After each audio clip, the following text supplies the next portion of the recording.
I mean, just ask, and if not,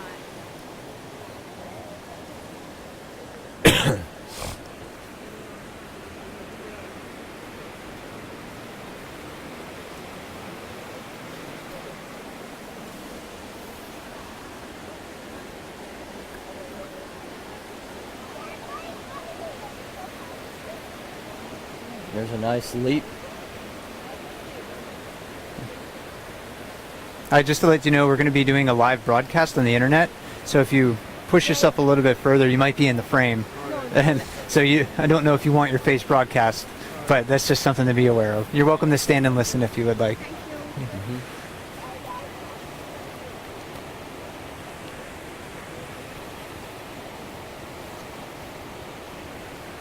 Where's the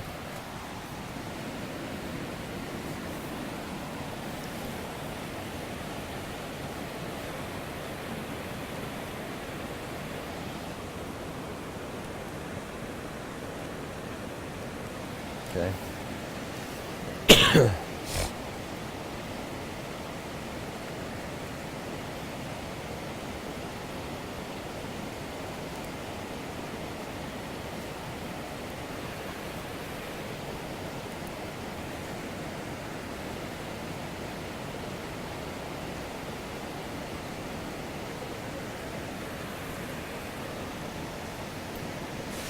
$274?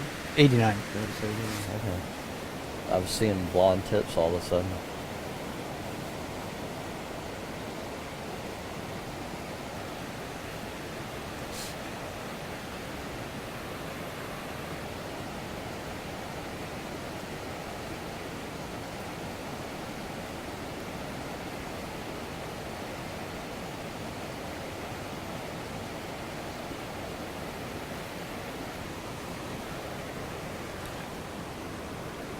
All right. Looks like we're good to go. Okay. Good morning from Brooks River. My name is Mike Fitz, and I'm a fellow with Explore.org in the Bear Cams. And my name is Russ Taylor. I'm a park ranger here in Katmai National Park. Our park is situated about 300 miles south of Anchorage on the Alaskan Peninsula. And this year's a special year for Katmai. It is. Yeah. It's our 100th anniversary, so we celebrate the centennial this year with a number of events, both online as well as here at the park. So we have a lot of special guests that'll be joining us throughout the summer. Yeah, it's kind of neat to be here during this centennial year for Katmai. Katmai is special for a lot of different reasons, and I think when most people think of the park, they definitely think of brown bears. And the bear cams here are extremely popular. We're glad that we can share this with everybody. And today we're going to be talking about a interesting topic, one that's fairly relevant to this time of the year: the bear hierarchy. That's right. And we'll be talking about bears and what makes them interact the way they do, and when you see bears coming close to each other, what is it that they're actually communicating? Because you see it all the time on the cams. You see bears posturing with one another. You see them displacing one another, trying to steal fish. So there's almost every moment some bear almost trying to push his way into another fishing spot that's occupied by another bear. So the hierarchy is a very interesting dynamic. So we're going to try to help you gain some understanding on that, so you can read their behavior and learn just a little bit more about why bears sit where they do in the ranks. If you have questions for us, we'll try to answer those questions as well. You can go to explore.org. So if you're watching on Facebook Live or something like that, go to explore.org to the live chat channel on the Bear Cam pages, and you'll find a comment section at the bottom of that page, and you can post your question in there, and we'll be happy later on in the broadcast to try to answer as many of those questions as possible. We sure will. But just to start, we should perhaps introduce the hierarchy, because I think last night one of the examples that we saw was during our live play-by-play. We saw one big male bear who we couldn't identify or didn't really know. It was like possibly a new bear. We're not really sure, but really big adult male sitting in the waterfall. And another really big adult male kind of walked right over to him, one of the more dominant bears. 747. Yeah, and we saw him, a 747 directed approach, challenging that other bear. And I would have thought, based on that, the 747 was going to displace that bear. And to my surprise anyway, that bear held its ground and seemed to say, I'm staying right here, and 747 gave him that space. So that was a very interesting, to me at least, sort of bit of behavior between two of the river's largest bears. And when we talk about the hierarchy and dominance, dominance essentially, you know, if you were to use a dictionary definition, it would be just having like power and influence over another human. But again, in the bear world, of course, not necessarily bears exerting power over one another, but they certainly are influencing each other's movements. And that example from last night, 747 really did want that jacuzzi, it looked like. And that's if you're watching the cams, that's the plunge pool below Brooks Falls, where a lot of bears kind of sit right in a lot of boiling water. And so 747 wanted to sort of exert his influence on that other bear and say, hey, I want that fishing spot. And the other bear sort of turned to him and said, you know, he kind of bellowed in his face and said, you know, it's not going to be that easy, big guy. That's I'm just right. as big as you are. And they didn't actually come to blows. They didn't come to fisticuffs, so to speak, or pawsticuffs, I guess. They didn't actually start to fight.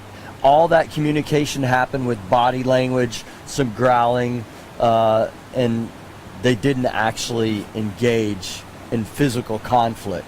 And that's an important point to consider when we're thinking about how bears interact with one another and why they do live in sort of this hierarchical sort of social structure. Right. It's because they really are trying to avoid conflict. They don't want to get into fights with one another. We see them with a lot of wounds and scars on them at this time of the year, especially the adult males. But this sort of social structure that they have seems to have evolved to help them avoid physical confrontation. Well, they're large animals. They're very, very powerful animals. And when you do see a fight, it is short usually, but very brutal. And you wouldn't want to do that all the time. If you engage in physical conflict regularly, these bears may be injured beyond measure. So they want to avoid that conflict as much as possible. And when you're a big bear and you're a dominant bear, you're one that can sort of exert its influence on other bears, what sort of advantages might you gain by just being a really big guy at the falls? Well, the number one advantage is you get the food you want, the best fishing spots. You're going to get that. The other thing is you're going to have more opportunities to mate and to pass your genes on. And so those are two of the biggest factors that make dominance a reward. And it seems to be that bears in this environment and across really the whole habitat range are kind of selected, so to speak, to just grow larger. Like if you're a bigger bear, like you're saying, you can dominate the best food resources. You can have greater access to mates. And the bears here have extremely rich food resources, and that's maybe why they grow so large. But in other environments like Yellowstone National Park or other places where there are grizzly bears, the bears still have sort of like this these ranks almost, with very dominant males at the top of the hierarchy and younger bears, smaller bears at the bottom. So we see this laid bare right here at Brooks Falls because there are so many animals next to one another. And it's a little different here because the food source is so rich and plentiful. Bears tend to be solitary creatures unless they're a mom with cubs, and then they're of course very social in that family unit. But bears generally hang out alone, especially in places where there's a lot of territory and food is more sparse. But with such a heavy concentration of salmon coming up the Brooks River, it brings bears from all over this region to this area. And so when you now have bears that are normally solitary creatures interacting with one another, they've got to establish some type of social order that can create at least a bit of harmony to allow everyone to get food. So they need to create a system. Right, we talk about it almost like a way to resolve conflict. Bears are in competition with one another all the time, but it is their body positioning and establishing this hierarchy it's almost like a peacekeeping method more than anything else, because they are really, as much as possible, trying to avoid physical confrontation. And it can be challenging to read what it is exactly they're doing. As I watched them last year come into conflict, I didn't always know who won, so to speak. Sure, and sometimes you don't know. Yeah, that's true. But it can be challenging to know. And what are some of the clues you've seen that say this is what this bear's doing to show its dominance? There's a few really important things to look for. A directed approach is one of them. So if you see another bear walking straight towards another one, sometimes it's a friendly encounter and they just want to play. And I think there were a couple of adult males playing at the falls earlier this morning that we could see. 89 we saw. Yeah. So sometimes it's a playful encounter, but a directed approach is definitely a sign of an assertive bear. Something curious, but if it's looking after a fishing spot, it's going to be approaching another bear directly. Its head is going to be up, its ears are going to be forward, and I think a lot of people are very familiar with domestic dogs, for instance, and you kind of know when your dog is feeling sort of confident and assertive. It'll walk, head up, directed stare, ears forward. So that is one sign that a bear may be looking to challenge another bear if it's moving towards another one at the falls. And the other bear may well be having its ears all the way back and is a little bit more defensive. And as they come to each other, they tend to be side by side at times. And now they're opening their mouth and maybe vocalizing, growling at each other, trying to see where they stand and who's going to dominate that situation. And like you were mentioning, it is sometimes hard to tell who's the quote-unquote winner in those situations. A lot of times the bigger bear just gets what he wants. Right.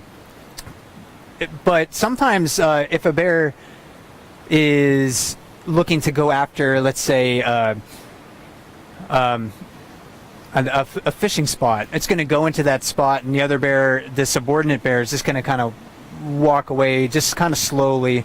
But if it's not over a fishing spot, if two bears are just kind of deciding, who maybe is bigger, and maybe the other one is trying to tell another bear to give me more space, is it the more dominant bear that breaks off the encounter in those situations? And a lot of times it's the more dominant bear is actually going to turn its back away from it.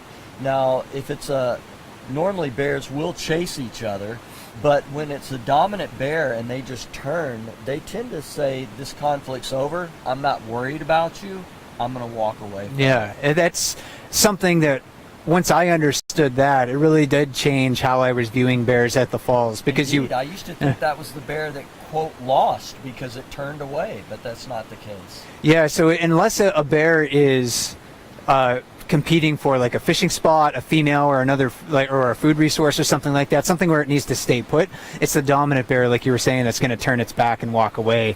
And it's almost like, you know what, I don't care what you think, I don't think you're a threat to me, so I'm going to turn my back and walk away. And you'll sometimes see the other bear walking away and almost have like I don't know if it's like it feels a little insulted, but they'll A little bit of a sheepish look. yeah, and they'll maybe even walk away and continue to do a little bit of posturing. Right. But I think that's maybe for show for other bears more than the one that they just interacted with. Let's talk about the walking. Sometimes we see what's termed the cowboy walk, where a bear will give a very exaggerated and fairly stiff movement, particularly of its back legs, and it is showing its size, and sometimes it'll be urinating as it's walking to do that, and that's another way to show dominance in an area. Or they'll mark a tree and rub against the tree, rubbing their scent to say, I'm in this area is mine. And those behaviors happen throughout the active season for brown bears, but it tends to happen, I think, more often early in summer, in late spring too, because that's the bears' mating season. And of course, the bears right now are also encountering one another, many of them for the first time up at Brooks Falls. Right. So you'll see more of that posturing happening right now than you would if you're tuning into the bear cams in September. Not nearly as much happening then, but yeah, marking trees, the cowboy walking, urinating on the ground. Those are not only visual signals, but they're also when they're stomping stomping their feet into the earth and twisting, they may be leaving scent marking in that way. So urinating, stomping their feet, rubbing themselves on the trees. All of these are signals that tell other bears, hey, I'm big, I'm around, and maybe you want to keep your distance. Yeah, and when you happen to see one of them just under the platform walking by and cowboy walking, it's really impressive. You can almost feel the earth shake as they walk. They're really making a statement. And these bears here are giants compared to a lot of grizzly bears throughout North America. They're the same species. Brown and grizzly bears are the same species, but the bears here on the Alaska Peninsula really do rival the Kodiak bears in size. They so do. 700 to 900 pounds now, and when we see them in September, October, 1,200 and up for some of these large bears. Right. So when you see those two big adult males posturing at the waterfall, that could be close to 1,500 pounds or more of animals interacting with one another. So quite an impressive display of strength and power really in those.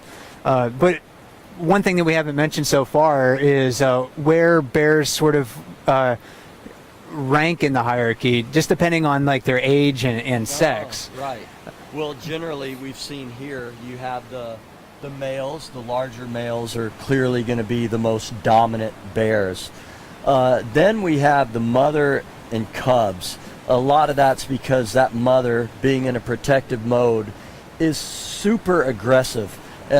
Last year was very memorable because we had a bear 128 nicknamed Grazer who seemed to go after any bear in the area. She went after the largest male bears to say, you are staying away from my cubs. So a female with cubs can really rank pretty close to those males. And then we tend to have other females after that, and then the subadults, male and female, kind of below that. Yeah, and it varies almost from day to day, but those general classifications tend to hold over, seasons and years. Right. So yeah, if you're the biggest bears in the river are the adult males, and they can weigh maybe sometimes in some cases twice as much as an adult female. Right. So the big adult males usually have their choice of where they want to go, and their only real true competition is other adult males. Right. And then with 128, you were mentioning last year, she was pretty dominant. She would back off sometimes adult males who were bigger than her because she was so defensive. Yeah, there were days where you would say she was the dominant bear, and I don't think she necessarily was, but the older males would not always fight back aggressively against her. I don't know if they intuit that she's protecting her cubs and they're not going to go into a full-on conflict with her, but she didn't back down from even the biggest bears. And I think the bears they're smart enough to recognize, hey, this bear really is serious. Yeah. When someone gets up in their face and is willing to claw and bite them and really try to maul the other bear, they're like, hey, okay, yeah, I know you mean it. All right, I'm just gonna stand here. Maybe I'll back away, even if you're a smaller bear. So, when we talked about where bears rank in the hierarchy, size generally means a lot in the bear world, but assertiveness and disposition is one of those other real players. Yes, and we see that especially with some of the younger male subadults who are nearing adulthood. The example, I don't want to overuse this example, but 503 is a young adult male, and the thing I noticed about him last year is I was really shocked that when we got into the fall, he was in some of the most dominant fishing positions. He was taking that plunge pool or the jacuzzi beneath the falls that the largest bears use, and it seems like 503, even being a young bear, is extremely assertive, very self-confident, and does not hesitate to go in. Now, we saw him get pushed away last night by the bigger bears. He's still not a dominant bear, but you can kind of see in him the possibility of him being a future dominant bear because of the attitude. Yeah, and that confidence is one of the things that dominant bears express all the time. And when we talk about the river's most dominant bear that we've seen this year, number 856, that's how he behaves. He walks through the river sort of with disregard to all other bears. We are rarely seen other bears challenge him. last year there was some of that going on, and we'll try to get to that in maybe just a little bit. But yeah, he moves through the river head up high, ears forward, directed approach. He really shows all of those signs of a very big, dominant animal. And one of the things I've noticed with a dominant bear like 856 is he will go over after big bears, but he will also go after small bears. Last night we had a little bear wash over the fall and ended up between 856 and 747, which if you're a little bear is a pretty scary position to be. And 856 chased that bear away. Now, he goes after little bears, he goes after big bears. As a matter of fact, there's a dead cub not far from us that he ran into and took the opportunity to kill that cub. He'll kill little ones, he'll fight against big ones. He's truly dominant. Yeah, he's one of those bears, and this term I don't think has been described in like the scientific literature as far as I know, but one of those bears that we could consider like hyper dominant. He's just willing to assert himself in almost all situations. Right. So he'll go, like you were saying, if a smaller bear sort of encroaches on his space, he'll move them out of the way, even though they're not a physical threat to him. And he's much more willing to challenge even the bigger bears. And that's a difference between him and another fairly dominant bear that we see at the falls, number 747, who I think is heavier, but seems to rank just a step below 856 in the hierarchy. Yeah, and there may be times that 747 will displace 856. Maybe 856 doesn't want to get into the conflict at that time, but the majority of the time it's 856. And 747 won't back down to really many other bears except 856. Although he did last night with that bear. Yeah, he did challenge that other bear last night. So it's exciting when you get sort of a new player at the waterfall, because watching those bears interact with all the others, it really helps you to sort of understand just how quickly they can find their place, because they will push the boundaries with some bears. But if you're a young bear, you know pretty much right away, hey, I'm not going to be able to challenge these other bears if you're small. So they'll kind of keep their distance. But when you see one of those large mature bears show up at Brooks River, that's, for me, fairly interesting to watch, just how quickly they sort of slip in there and decide, hey, I'm a big guy, like that one we were watching last night. I can afford to sit here in the jacuzzi and probably not have to worry about too many other bears challenging me. And we see some other bears that will go back and forth a little bit. Right now, it seems like currently, not to jump ahead too much, 409 and 128, two of the female bears that have both emancipated their cubs this year, we see them jockeying for position on the lip of the falls. So there's two females that seem to be, you have a dominance with male, female, but even the females that are near each other in rank, so to speak, will tussle for that spot. And we got a message that maybe your microphone is turned down. No, it's still good, and I still see it here. Okay. Maybe try to adjust. I don't know if that helps or not. But yeah, thank you. Bear with us here as we try to sort through some of our sound issues. Appreciate that. Okay. All right. And we've also got a lot of the sub-adults that are kind of feeling things out. And there'll even be some jockeying for position with these sub-adults, trying to figure out where they are in the hierarchy. Yeah, and that's fun to watch. Those younger bears have their own sort of level of hierarchy as well. Right. Subadults are bears that are teenagers of the bear world. They're independent of their parents, but they're not fully mature. So they're generally between 2.5 and 5.5 years old. Mm-hmm. So if you're a newly sort of emancipated cub, you're separated from your mother for the first time, you're generally going to be fairly small, but you're also going to be trying to test your boundaries in a way, and we see that a lot with our younger bears. They maybe even will approach people trying to see how far they can kind of push those boundaries. A lot of times it's just out of curiosity more than anything else. Not definitely we want to discourage that behavior. We don't want them to learn that people are something that they should be approaching. But definitely, they will try to push those boundaries, and sometimes even around other bears until another bear kind of turns and says, "Hey, you're too close," and then they get chased away. And sometimes we'll see those subadults that were siblings stay together for another year. Last night, 128's 3 cubs were seen together. They have been apart at times, but it's protective to be with your siblings still. A little bit of safety in numbers. You can kind of help each other out as you grow. And one more thing, we're going to try to get to your questions here in just a little bit. I think we maybe want to talk about some of the shifts in ranks that we've seen at Brooks Falls, maybe this year compared to last year, because last year was an interesting year.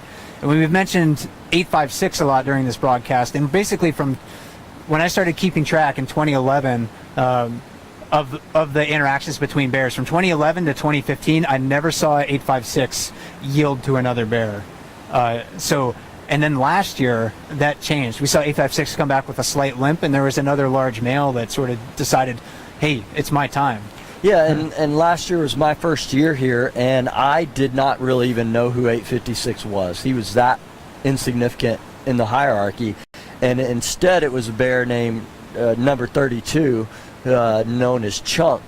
Really big rear end is kind of how he got his name, and that bear was asserting some dominance. Wasn't dominant all the time, but he was becoming probably the most dominant bear last July.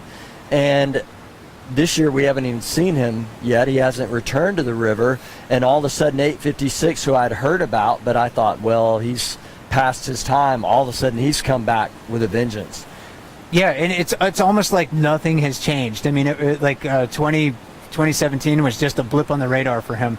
And he's in his mid-teens right now. I mean, he's pretty much at the maximum size that he'll attain, and strength as well. Right. So he's really taking advantage of his place in the hierarchy, not only to gain access to food resources, but like we mentioned before, access to maybe more mating opportunities following females. This is the tail end of the mating season.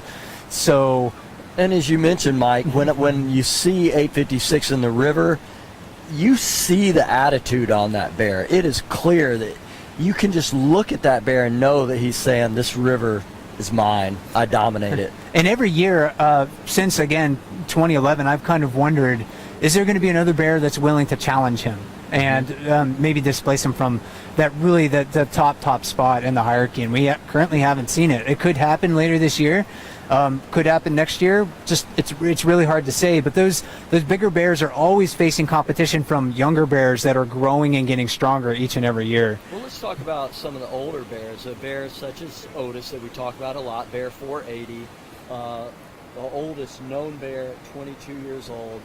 He held his own fairly well last year, but it seems like he's maybe yielding his spot a little bit more this year. And why might that be? He's just getting older. I mean, his teeth are wearing down.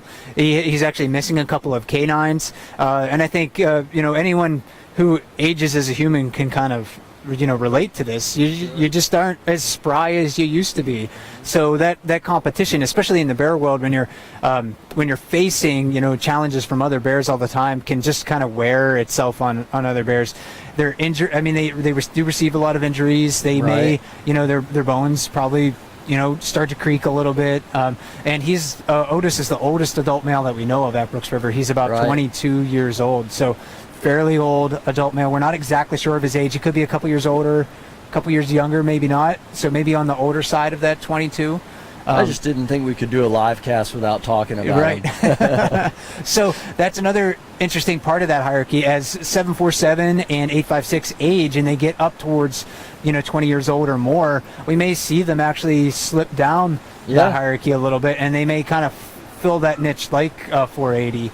He can go to a lot of places, but he's subject to more competition and more displacement from those other bears. And also with the higher river level this year as opposed to last year, there's less fishing happening at the lower part of the river. Last year, a lot of our subadults and moms with cubs could fish really successfully in the shallower water. They could get to the fish, but now that the river's deeper, they seem to be funneling up a little bit more here to the falls, and that's creating another level of competition because they're really kind of packed in again.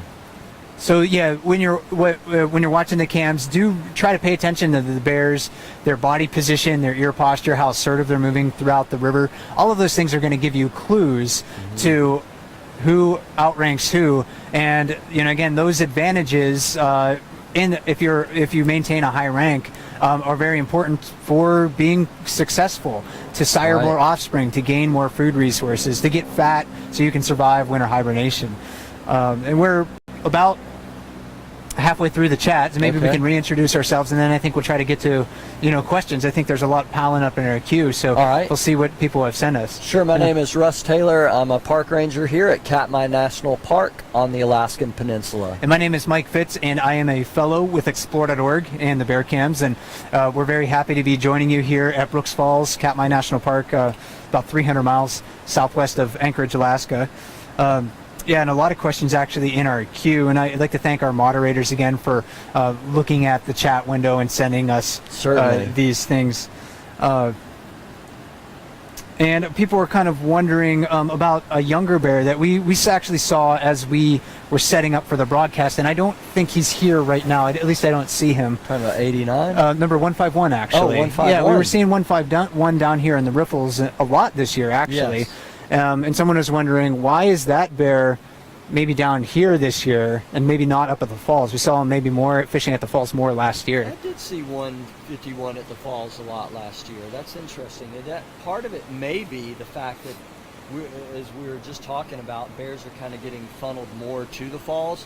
There seem to be more numbers of bears in these large males, and 151 is not large yet, and so it may be a little more intimidating to be up at the falls. He may be getting pushed out a little more, and he's going to find some other places where he can be successful fishing, but the falls may be a little harder to maneuver in this year.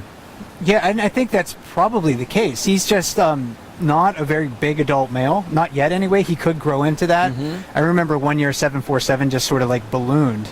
Like he just came back and I was like, who is this giant? And it was him. So that could happen with him, but I think there's maybe just more competition from a lot of adult males up at Brooks Falls this year, and he's probably made that decision. Hey, down here I can make a living, and I don't have to face as much competition. Right, and I think 503 is another one of those bears that just ballooned last fall. I was amazed at the transformation, so 151 may do that this year or next. Another question here about, again, 480 Otis, and people were wondering if he was ever really at the top of the hierarchy, and I don't know if he was. Within my experience, and I first observed him in 2007, and within my experience, I'm not sure that he was ever at the top of the hierarchy. When I first arrived here at Brooks River, there was another really big dominant male, number 24, and he was again kind of an 856 type of bear, really hyper dominant. He would challenge other bears all the time, and other bears kept their distance. And while 480 was really, really big at that time and very walrus shaped, I think that was a great way to describe him. I mean, he was just really, really big, and he could usually go most places, but he was still subject to the challenges of number 24 at that time. So I've never really seen him at the top of the hierarchy. And maybe another bear I might put in that category would be like a 634 Popeye. We don't talk about him a lot, but he's one of the bigger bears, and he's definitely in the upper echelon, maybe top 5 or 6, but he's not the dominant bear, and he may never be, but he's going to displace lots of other bears. He holds his own, but he may not ever be the dominant bear. Right. You know, even though he might not have the physical strength necessary to compete with those dominant bears, he's still really big. Yeah. And again, in the bear world, size means a lot. So if you're a big bear and you're approaching a smaller bear, a lot of those other bears are just simply going to get out of the way. Yeah. You ever know that kid in junior high school who was really huge, but he's a really nice guy? Maybe that's what he's like. I mean, other bears do seem to get tend to tolerate him. They seem to know maybe that he's tolerant of them, but he'll get into other bears' faces once in a while. But each bear has its own sort of sense of personal space. Right. And some bears really are very tolerant of one another. Number 410, if she comes back to the waterfall this year, she'll just kind of move her way in almost anywhere, and the other bears just kind of let her do it. She's the oldest bear that we know of along the river. She doesn't seem to really try to push other bears around. She just seems to try to go where she can fit in, and other bears just let her stand almost shoulder to shoulder. Yeah, I don't want to anthropomorphize this too much, but it almost seems like, yeah, they recognize she's an older bear, and she gets a certain amount of respect for that. And let's see, we talking about the bear that was in the jacuzzi last night that we couldn't identify. People were kind of wondering, and maybe you were able to see this bear more often last year than me, but people were kind of wondering, could it have been number 603? And I don't know if you remember that bear from last year. I was only able to observe him on the webcams, and only briefly from time to time. I can't say that I remember him being one that really stood out to me, partly because in that first season I'm paying attention to 775 on the lip of the falls, Popeye, or 634 just because of his size and things like that. And I don't remember that bear standing out as much to me. And kind of a follow-up to that question, and too, is people are kind of wondering, what does it mean when 747 wasn't really willing to displace him? Well, I mean, we'll see. That was one interaction. If they continue to have those interactions, then this other bear could move up the ranks. 747 may have just decided, I don't know how well he knows that bear, and he may have just decided last night it wasn't worth it at that time. We'll have to keep watching that one to really see. I still can't help but suspect 747 would end up displacing him later, but we don't know that till we observe longer. And that's the thing too, yeah. Sometimes you can get an idea about where a lot of these bears fit in the hierarchy by watching just a couple of interactions, but it really, takes more time to know for sure. Yeah. When 856 came down just once and displaced a younger bear at the beginning of the season, it's like, okay, well, he's looking healthy, he's looking dominant, but does that really tell us a lot about how he's going to interact with all those other big males up at Brooks Falls? That's right. And we've seen him interacting with them quite a lot. So now we know for sure. So with that other bear, we're just sort of, going to try to watch and see how many interactions he has with those other animals, and everyone watching the webcams at home can help us out with that, because there's people on the webcams watching all the time, and unfortunately we have to sleep. While I was here, I really wish I didn't have to go to bed, because I would just like to sit outside and observe, but I do get tired every once in a while. So. Well, and the reality is that we have duties and we're moving around a lot, so we'll catch little glimpses where if people are watching on the webcams, they really can watch all parts of the river at one time, so to speak, so it does allow them that advantage to really have a pulse on what's happening out here, and sometimes they inform us as well as we inform them. And here's an interesting question. This one's more general about bears overall, and not necessarily just brown bears, but someone's interested in learning about the level of aggressiveness and dominance among different species of bears. And is there reasons why brown bears, polar bears, and black bears all have maybe sort of different levels of aggressiveness in different, I guess, among the different species? We tend to see, we don't tend to see in, except in special circumstances, black bears, polar bears really kind of gathering around concentrated food resources. True. All of these species, I think, and I'm just kind of speculating here, they evolved in different environments. Right. Polar bears used to hunting on sea ice, dispersed food resources just going all around. So they're not really concentrating at one place looking for a food resource. Brown bears and black bears they encountered one another in higher numbers around big animal carcasses. Like if you think about grizzly bears on the Great Plains, right? Lewis and Clark, in fact, write about at the Great Falls of the Missouri River, finding dead bison just that washed down the river, got caught in a flood, or broke through the ice or something like that, and having bears all over the place. Sure. You can kind of assume that the bears were showing these sort of same tendencies of assertiveness in those interactions. And of black bears, you can imagine if there was like a deer carcass in the forest or something like that, if it was too big for them to consume all at once and another one kind of smells it and starts coming over, I'd imagine that they would show a lot of these same behaviors too. Oh, I would think so.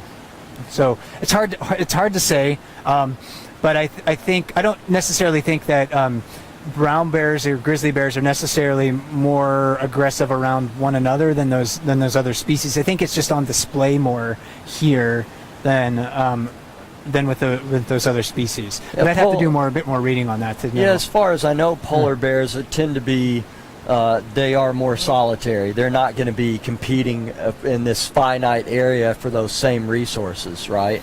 And of course, polar bears would be much more aggressive towards humans as well.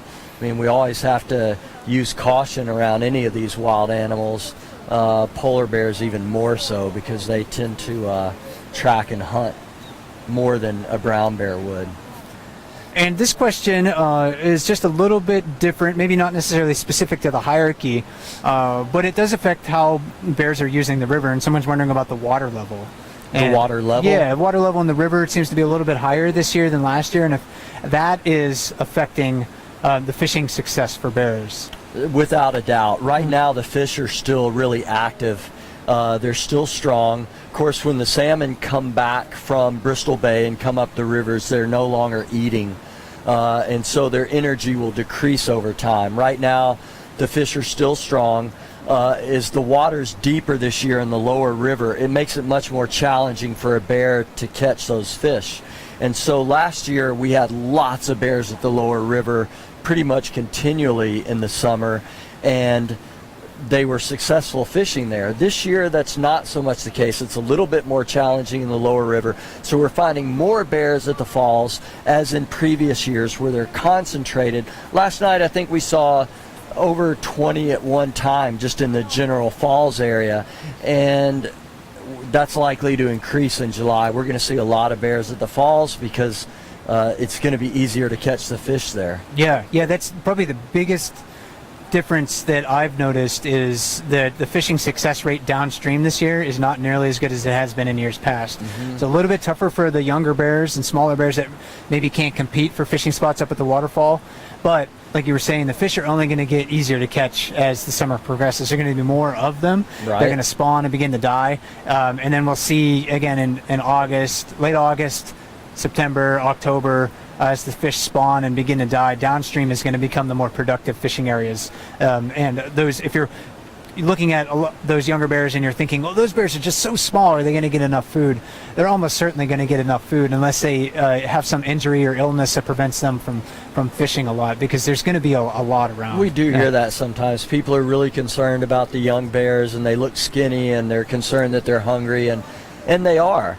But even last night, we saw some of the young bears on the lip of the falls that were unsuccessful for quite a while, and then all of a sudden they started catching them too. So they do learn, they do get the hang of it, they watch their moms, and they picked up some things, and they're starting to be successful. And of course, with more salmon arriving in the next couple of weeks, they're just going to get more successful.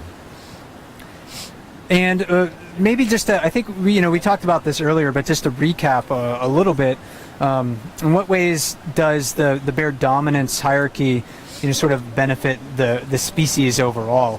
And it's hard to say how it benefits the species. I think it definitely benefits the individuals to kind of work within that hierarchy. Over time, it's gonna select bears who are bigger and stronger. They're going to be, their genes are going to be passed on maybe more frequently to offspring, and those bears may be more likely to grow bigger that would themselves. help the species. So there's these selection pressures that are going on within the brown bear world. Right. And I think that's one way that these social behaviors have really evolved. It helps them really just to kind of avoid getting beat up all the time and having to fight one another at each and every time they encounter each other at the falls. So that's it's got to help the species as the dominant pass on genes. I mean, that's got to be helpful. A quick question with maybe not a quick answer. Okay. But people have been seeing anglers close to bears downriver, and this one's not necessarily a question about the hierarchy, but sure. People are kind of wondering about some of the rules about fishing in the river, and also are rangers aware of those situations where people are close to bears? Yes, and sometimes our viewers help bring that to our attention too.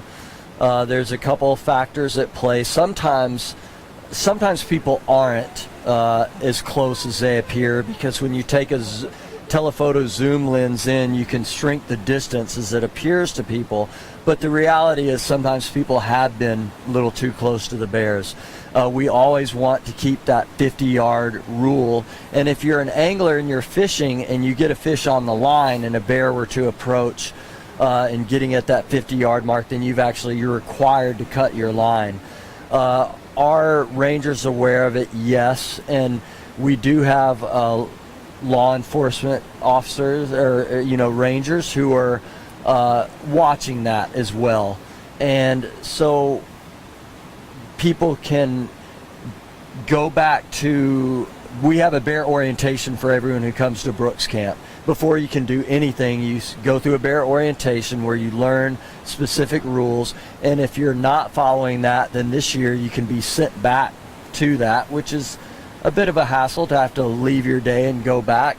And then there's other various alternatives that rangers and law enforcement have to enforce that as well. But yes, we do know and we are aware, and work on talking with those people.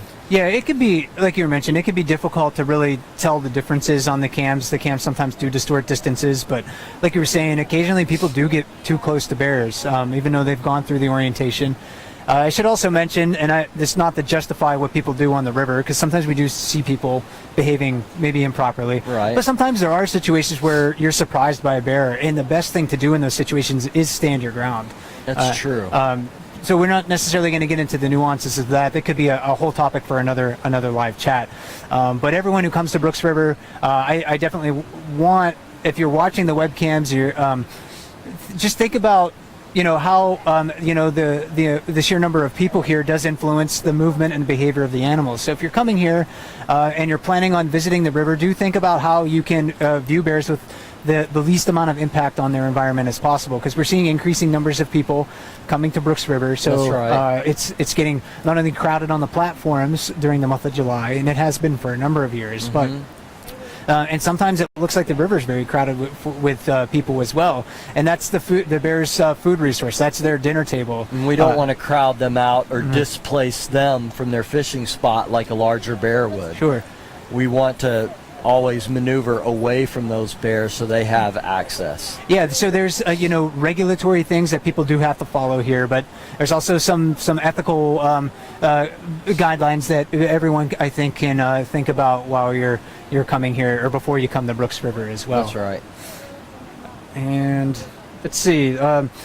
Moving on, I got caught up in thinking about that question, so I didn't look at the next one in our queue here. No worries. But the salmon that are seen on the underwater cams, how long before they arrive at Brooks Falls?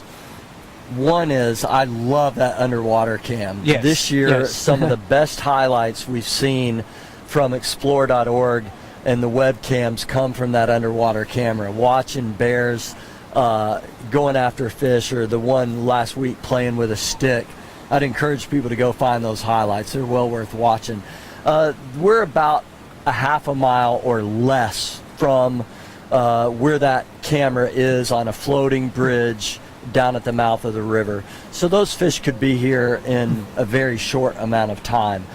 Sometimes they get a little bit spooked by that bridge and they kind of get held up there, and then they'll come up here in big numbers and start jumping the falls. They tend to come in pulses and waves right now. Pretty soon though, I mean, to answer that question, they could be here in an hour if they wanted to be. I would think, if they're really motivated, I think they probably could get here in a matter of minutes too. Because they can. I know some studies from other watersheds with sockeye salmon. They've tracked salmon traveling like 30 miles a day, right, upriver. And so this, to get from the mouth of the river where that underwater camera is to Brooks Falls is what, like a half mile, three-quarters of a mile at most. So it's a very short distance. Right. So they could get here, I think, very quickly if they were motivated. Yeah. So when you're seeing them on the camera, they are on their way to the falls really quickly. And yesterday there was something interesting that happened on the Spit, which is an area of gravel at the mouth of Brooks River. Sure. There was a bear that looked like it was kind of on a pile of gravel, and Right. people were wondering if we were able to sort of like figure out just what the heck it was doing there. It looked like it was digging, maybe burying something, or trying to or uncover something down there.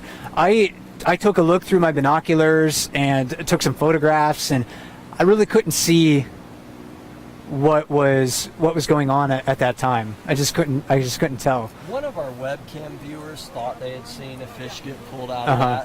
of that, so that's possible that that's what happened.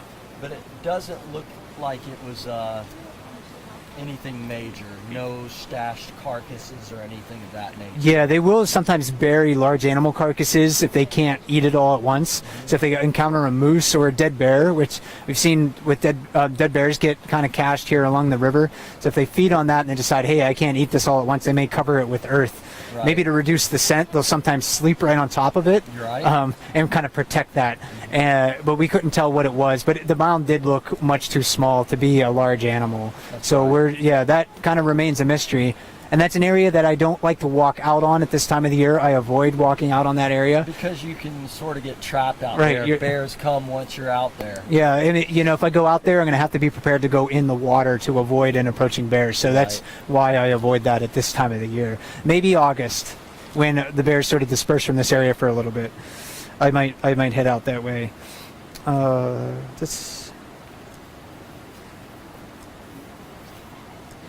So what do you believe that a bear comes in as the only bear at the falls, yet it will typically fish in a spot it normally does, even when larger bears are there, rather than going to an area where more bears are known to be? Okay, I think I get that. Why Okay. would you go back to that spot that's not the most productive spot? And I could only think that that's got to be because you've learned the techniques that you need, and that's going to be the next slide, Chad, is the techniques that bears use to fish. And so perhaps you've got a technique that works in that spot, so even if there's other more productive spots available, maybe you don't really know how to fish those spots. So you're going to go to the one you know. Yeah, some bears are generalists, some bears are specialists. Some will be able to fish all over the waterfall, some will only fish in certain spots because that's what they either only have access to or that's what they've learned. Right. And we do see that with some bears that will just maybe, in most cases, just fish the lip. Yeah, and Mike and Ranger Andrew will be talking about that in a full episode dedicated to fishing styles. Yeah, so stay tuned for that. I think that's maybe scheduled for tomorrow, if I yeah. remember correctly. So That's right. So stay tuned for that. But yeah, when they're moving to the waterfall, they sometimes have a choice. I could go to these other places, but if they don't know how to fish those other spots, then it's just a matter of whether or not, they can. They just might have to wait their turn. And maybe they don't want to be there when that big bear comes back. And since so many of our other since so many bear interactions happen off camera, is it likely that 747 recognized the unknown bear, unknown at least to us, from last night, and had interactions with him? Certainly possible. I mean, a lot happens off camera. That viewer's right. A lot happens that we don't see, that we don't know. You see these bears come with so many scars. We haven't seen all those fights take place, but clearly when they arrive at the falls, there's been some fighting happening in the woods off camera. So yes, it's very possible they've had an interaction, and 747 maybe is taking that into account. It's possible. Yeah, I definitely think that's the case. If they were bears that maybe hadn't encountered one another, we might have seen more interaction with them. And we kind of saw that with 856 in that bear. Right. 856 came down, sort of challenged that new bear.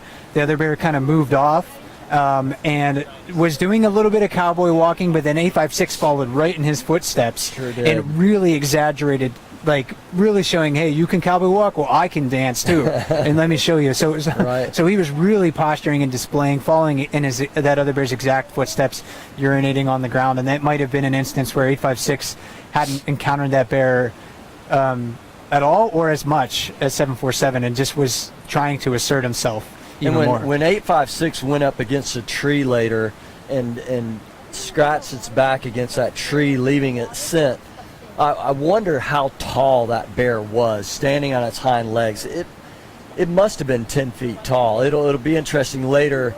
We may go and mark that spot on that tree and see just how tall he stood. I'd like to know that later.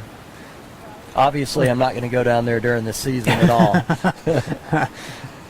And let's see, do the dominant bears have a shorter lifespan than maybe smaller or less dominant bears? It's a good question. I don't know if anyone's really sort of empirically tested that. I haven't or read not. a study on it. It's hard to say. I mean, dominant bears like 856, 747, they lead a pretty hard life. I mean, they're challenging other bears all the time. They're sometimes they do get into very violent physical fights. Mm-hmm. I've seen bears come here with with broken jaws before, big open wounds, very severe leg injuries from time to time, and a lot of times they're able to persevere through that, but sometimes not. And you have to think eventually those injuries catch up with some of those bears as they age. 634 last year had a horrible leg injury. I mean, he could barely put any weight on one of his legs for a while. But I'm also amazed at how quickly these bears can heal. Definitely. Yeah, and I've been surprised many times by how quickly they heal from egregious injuries like broken jaws before. My first summer, there was a bear with a broken jaw. You could see his teeth just sort of dangling down.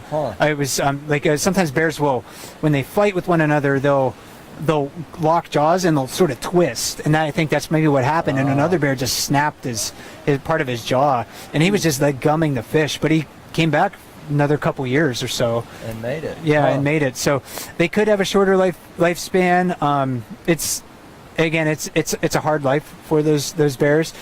But there was one bear here that I was not able to observe, and that bear is kind of legendary around here, nicknamed Diver. And he was thought to be well over 30 years old the last time he was seen.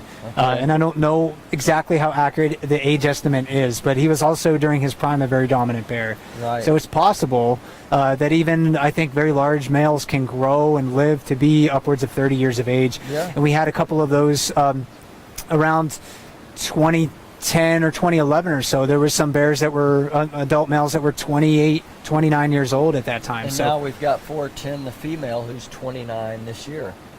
And she's missing some teeth and can't even fully chew the salmon. She just kind of washes them down her gullet, and she's finding a way to make do even in her old age. And are bears able to recognize each other by their familial relationships, and certainly their sense of smell? I believe they are. They generally will recognize each other and know that, like, siblings will recognize, especially as they get close, that this was a sibling of mine. You may see those bears even interact playfully when they catch up with each other.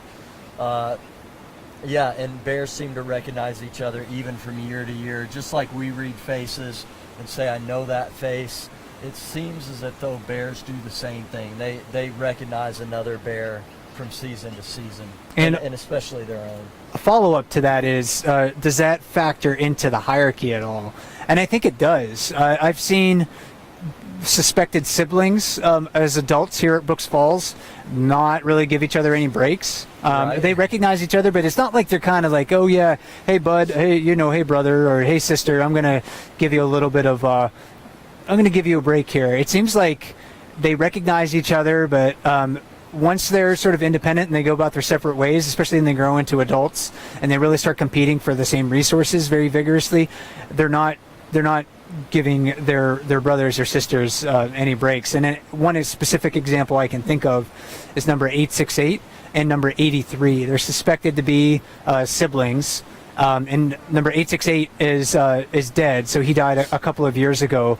So we no longer see him at the waterfall. But when we did before 83, his suspected brother was more dominant, and sometimes we'd even shove him out of the way. So I'm not necessarily sure if all that play when they were younger plays into that. We see bears play fight all the time, and it's possible that when they're siblings and they're playing, even though it's play, they may be establishing some dominance hierarchy even then. We see 503 and 89, I believe it was this morning, playing, and they played a lot last year. And even though it's playful, they may be still kind of figuring out that hierarchy in a playful way, so it doesn't have to come to blows later on. And with males that mate with females, bears probably have the ability to recognize like their mates. So if you're a big adult male, you probably would know, hey, that's a female that I mated with earlier in the summertime. But we don't see those big males giving their mates any breaks either. Seems like Right. they'll just kind of like push them out of the waterfall too. It's like, hey, I may have sired offspring with you, but I'm focused on myself right now. So again, one of those characteristics of bears is outside of the bear family of mother and cubs is selfishness. Yeah. They are very kind of all focused on themselves for the most part. Well, and there's hormonal changes that happen during mating